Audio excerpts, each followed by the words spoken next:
So, hindi para kumita kami doon sa tao. Kasi nga, yung market value na bili nila, 230. So, sabi niya, babalik ko doon sa, pinagbilan nila. Kaso daw, hindi na sila ganyan-ganyan nga daw, ganyan-ganyan. Dito guys, may warranty sa amin. Ngayon, hindi namin alam kung sino yung binilan mo, tumulong lang kami.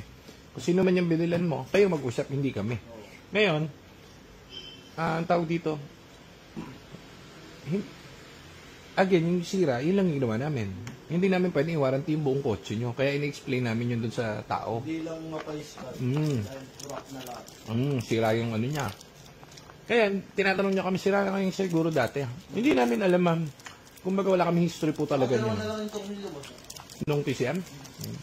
Hindi na ako mahirapan din. Kaya nga. So, yan ang kwento ni ma'am. O, nasalba sila. Anong oras na? Anong oras na ba? 11 na ba? Hindi, wala pa. 8:40. O, 8:40 guys. Dalawang araw na sila sa Banawi naka-stock. Ayan, tapos na. Napaka-easy ng problema. Again, gawin nila kami option. Okay? Ayan. Iinom muna kami guys. Thank you.